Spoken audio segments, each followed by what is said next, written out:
मित्रांनो, तुम्ही कधी रात्रीच्या शांततेत घुंगरांचा आणि चाबकांच्या फटकांचा आवाज ऐकलाय का? जर अमावास्येच्या रात्री तुमच्या घराबाहेर कोणीतरी चाबकाचे फटके मारत जोरजोरात ओढत असेल, तर चुकूनही खिडकी उघडून बाहेर पाहू नका. नमस्कार मित्रांनो, माझं नाव आनंद आहे. 3 महिन्यांपूर्वी मी माझ्या मूळ गावी सोलापूरच्या एका छोट्याशा वाडीत माझ्यासोबत जे काही घडलं त्यानंतर रात्री घुंगरांचा साधा आवाजही आला तरी माझ्या अंगात भीतीने काटा येतो. मला माहीत नव्हते की पोतराजाच्या त्या कपाळावरच्या भंडाऱ्यामागे इतकं भयानक आणि काळीज गोठवणारं रहस्य दडलेलं असेल. माझं वय जवळपास 27 वर्ष आहे. मी पुण्याच्या एका IT कंपनीत काम करतो. शहरातल्या गजबटात राहिल्यामुळे माझा भूताकेतांवर कधीच विश्वास नव्हता. पण 3 महिन्यांपूर्वी माझ्या चुलत भावाच्या लग्नासाठी मी आमच्या गावाकडे गेलो होतो. गाव म्हणजे एका बाजूला डोंगर आणि दुसऱ्या बाजूला अथांग पसरलेली आणि वाळलेली शेती. रात्रीच्या 9 नंतर संपूर्ण गावात काळा कुट्ट अंधार असायचा आणि फक्त कुत्र्यांच्या भुंकण्याचाच आवाज यायचा. मी ज्या जुन्या घरात थांबलो होतो ते घर गावाच्या एकदम वेशीजवळच होतं. लग्नाची गडबड संपून रात्रीचे 12:30 वाजले असतील. मी घराच्या गच्चीवरती झोपायला गेलो. त्या दिवशी हवेत एक विचित्र गारवा होता आणि आजूबाजूची शांतता माझ्या मनाला अस्वस्थ करत होती. आणि तेवढ्यातच लांबून एक आवाज यायला लागला. छुम छुम छुम. तो घुंगरांचा आवाज आणि त्याच्यासोबतच हवेत जोरात काहीतरी आदळल्याचा सणसणीत आवाज आला. तो चाबकांचा आवाज होता. कोणीतरी रात्रीच्या 12:30 वाजता गावाच्या वेशीवरून गावाकडे चालत येत होतं आणि अंगावरती चाबकाचे फटके मारून घेत होते. हा आवाज कसला आहे हे पाहण्यासाठी मी गच्चीवरून खाली वाकून पाहिले. रस्त्यावरील मिणमिणत्या दिव्याच्या प्रकाशात मला एक आकृती दिसली. लांब केस, गळ्यात कवड्यांच्या माळा, कपाळावर पिवळा धमक भंडारा आणि हातात कडक लक्ष्मीचा आसूड. तो एक पोतराज होता. पण एवढ्या रात्री गावात पोतराज का फिरत होता? तेवढ्यात तो माझ्या घराच्या अगदी समोर येऊन थांबला आणि त्याने मान वर केली. त्याचे डोळे पूर्णपणे लाल झाले होते आणि तो सरळ माझ्याकडेच पाहत होता, अगदी डोळ्यात डोळे घालून. तो पोतराज इतका भयानक दिसत होता की त्याला बघून मी खूपच घाबरलो आणि मी पळतच खाली आलो. मी माझ्या आजोबापाशी जाऊन त्यांना उठवले. मी म्हणालो, आजोबा आजोबा, बाहेर बघा, या वेळेला कोणीतरी पोतराज आलाय. पोतराज शब्द ऐकताच आजोबांच्या चेहऱ्यावरचा रंगच उडाला. त्यांनी लगेच घराचे सगळे दरवाजे आणि खिडक्या घट्ट लावून घेतल्या. आजोबा थरथरत्या आवाजात म्हणाले, खिडकीतून डोकावून सुद्धा बघू नकोस. तो कोणी माणूस नाहीये, तो काळ पोतराज आहे. 20 वर्षांपूर्वी आपल्या गावात सगुना नावाचा एक पोतराज राहत होता. गावात जेव्हा पटकीची साथ आली होती तेव्हा त्याने आपल्या गावाला वाचवण्यासाठी स्वतःच्या रक्ताचा बळी देवीला दिला होता. पण मरण्यापूर्वी त्याने गावकऱ्यांना सांगितले होते की जेव्हा जेव्हा गावावरती एखादं मोठं संकट किंवा कोणाचा मृत्यू येणार असेल तेव्हा मी त्याचा इशारा द्यायला अमावास्येच्या रात्री वेशीवरून फेरा मारेन आणि जो कोणी त्याला रात्रीचा फेरा मारताना बघेल त्याचा मृत्यू हा निश्चित आहे. मला या सगळ्या अंधश्रद्धा वाटल्या. मी आजोबांना म्हणालो, आजोबा, असं काही नसतं. तो कोणीतरी गरीब माणूस असेल.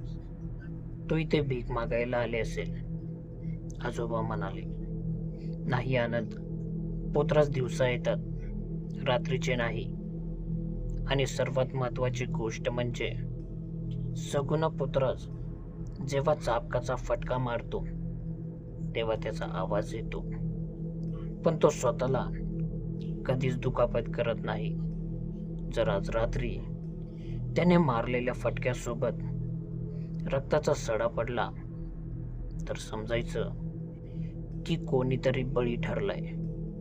आजोबांचे बोलणे चालू असतानाच आमच्या दारावर जोरजोरात काहीतरी आदळल्याचा आवाज आला.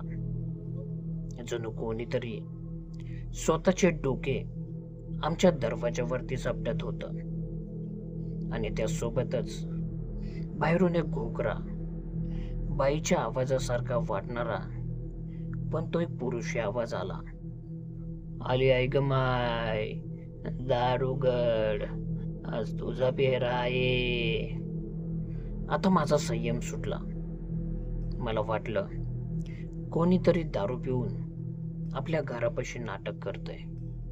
आजोबांनी हात जोडले होते आणि ते देवघरात प्रार्थना करत होते.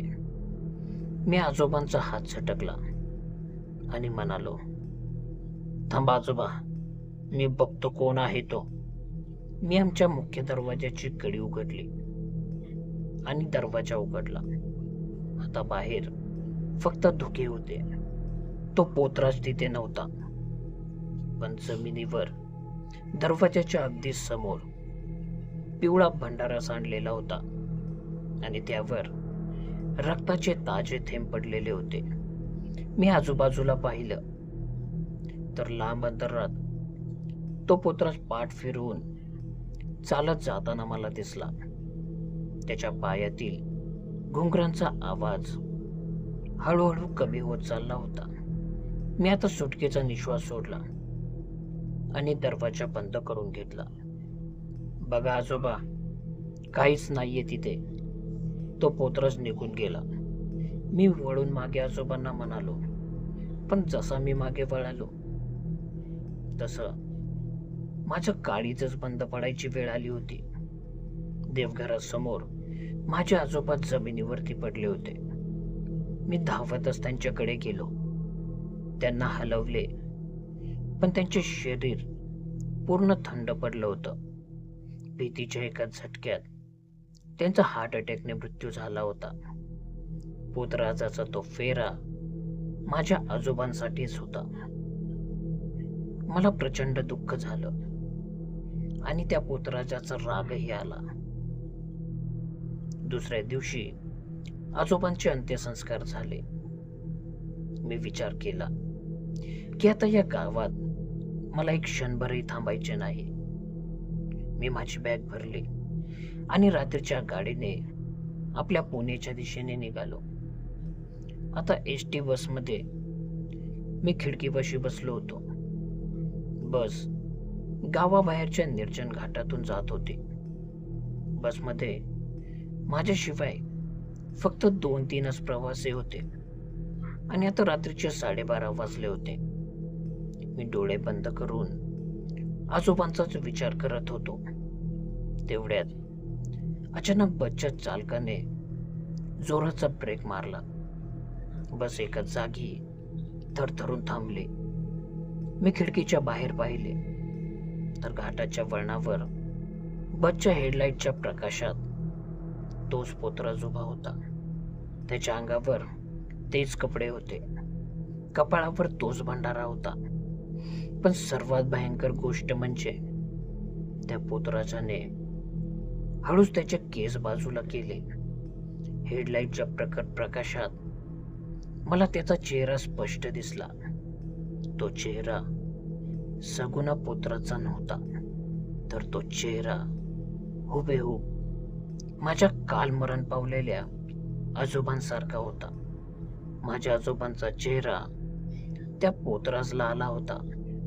आजोबांच्या चेहऱ्याच्या पोतराजाने त्याचा असूड हवेत फिरवला आणि स्वतःच्या पाठीवरती जोरात मारून घेतला.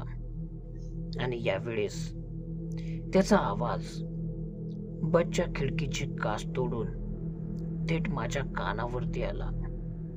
आनंद, तू काल रात्री दरवाजा उघडून नियम तोडलास.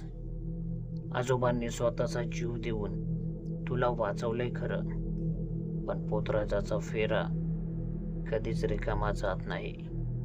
पुढच्या अमावस्येला मी तुझ्या घरी येत आहे. एवढं बोलून ती आकृती दरीत कुठेतरी गायब झाली. आता या गोष्टीला 3 महिने झाले. मी पुण्यातल्या माझ्या फ्लॅटमध्येच राहतो, पण दर अमावस्येला मला माझ्या बंद फ्लॅटच्या बाल्कनी बाहेर घुंगरांचा तोच आवाज ऐकू येतो. मी अजूनही दरवाजा उघडलेला नाही, पण मला माहित आहे कपाळावर भंडारा लावलेले माझे आजोबा बाहेर माझी वाट पाहत उभे आहे. तर मित्रांनो, ही होती आजची कथा. तुम्हाला ही कथा कशी वाटली मला कमेंट करून नक्कीच सांगा. भेटूया पुढील अशाच एका रहस्यमय आणि भयानक कथेत. तोपर्यंत स्वतःची काळजी घ्या. धन्यवाद.